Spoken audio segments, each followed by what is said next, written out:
Hello everyone, Assalamualaikum. Welcome back to my YouTube channel English with Hasnaina. I hope you're doing well by the grace of Almighty Allah.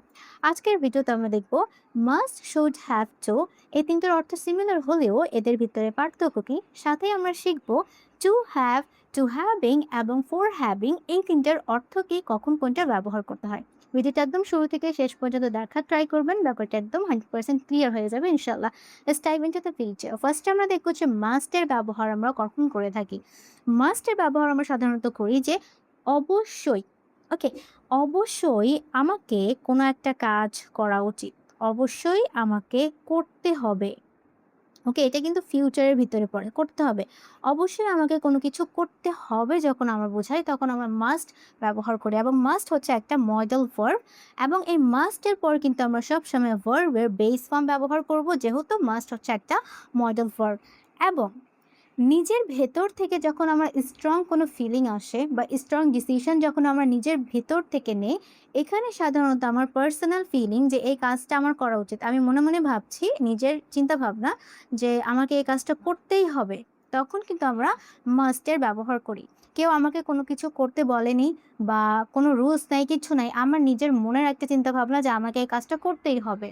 ওকে, যেমন আপনি যদি চিন্তা করেন যে আমাকে অবশ্যই পড়তেই হবে, আমাকে ইংরেজি শিখতেই হবে নিজের বেনিফিটের জন্য, তখন সাধারণত আমরা মাস্ট ব্যবহার করি। যেমন I must finish this work today, এটা মানে হচ্ছে যে আজকের মধ্যেই আমাকে কাজটা শেষ করতেই হবে।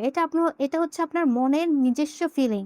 ওকে, তো এখানে কি হবে, মাস্টের ব্যবহার করা উচিত। আই মাস্ট ফিনিশ, এই ফিনিশ কি ভার্বের বেস ফর্ম। তারপর you must follow the rules, তোমাকে অবশ্যই রুলসগুলো ফলো করতে হবে।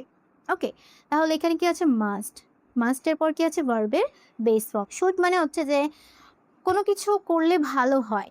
ওকে, করলে আপনার ভালো হবে, অথবা আমাকে কোনো কিছু করা উচিত। ওকে, এটা সাধারণত আমরা কখন ব্যবহার করি, এটা আমরা ব্যবহার করি শুধুমাত্র সাজেশনের জন্য।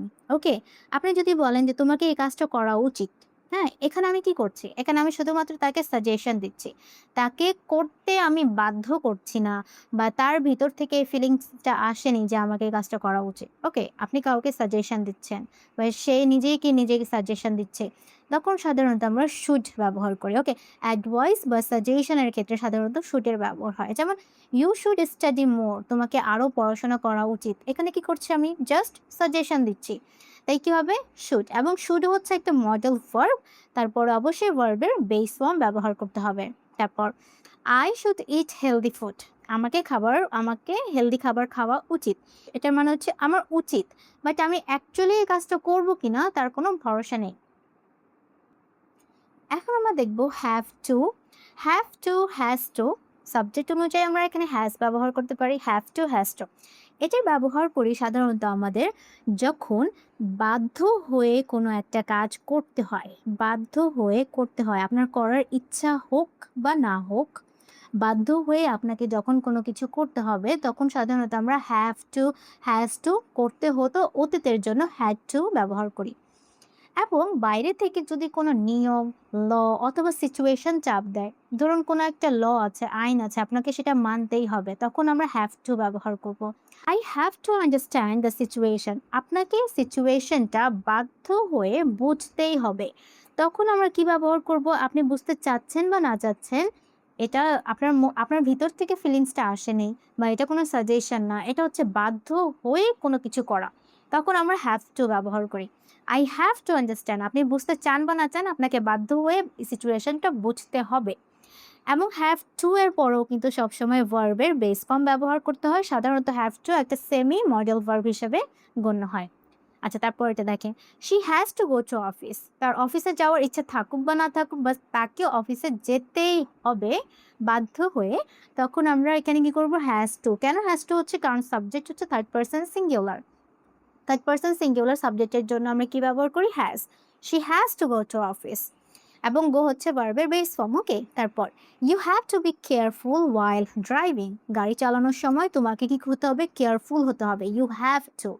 ওকে, এটাও কি, যখন আমরা গাড়ি চালাই তখন আমাদের নিয়ম মেনে গাড়ি চালাতে হবে আস্তে, তাই এখানে কি ব্যবহার করা উচিত, হ্যাভ টু। সে চাক বা না চাক, তাকে বাধ্য হয়ে আস্তে ধীরে কেয়ারফুলি গাড়ি চালাতে হবে। ওকে, আচ্ছা, এখন আমরা দেখব খুবই ইম্পর্ট্যান্ট একটা টপিক, যেটা কম বেশি সবাই একটু কনফিউজড থাকি, having to have, for having এদের ভিতরে পার্থক্য কি?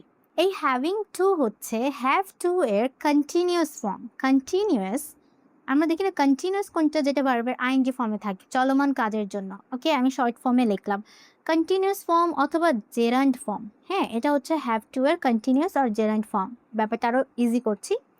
হ্যাভিং টু ব্যবহার করি আমরা কখন? যখন বাধ্য হয়ে আমাকে কোনো কিছু করতেই হয়।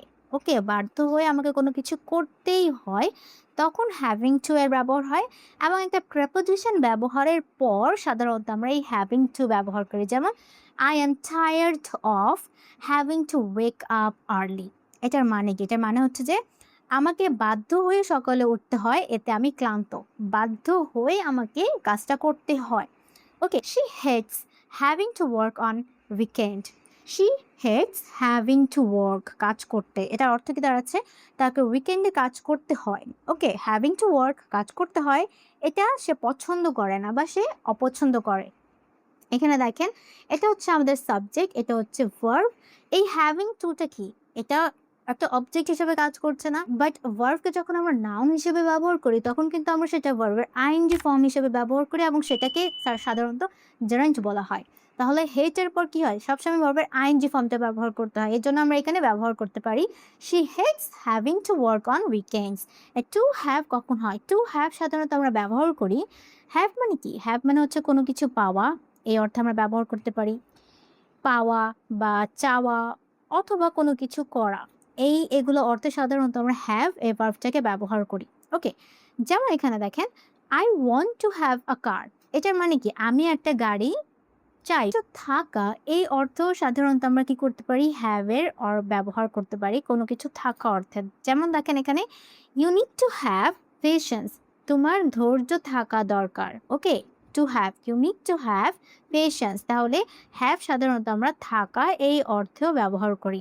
ওকে, তারপর they are planning to have a meeting tomorrow. এটার মানে কি দাঁড়াচ্ছে? এটা মানে হচ্ছে যে পরিকল্পনা বা ডিসিশন।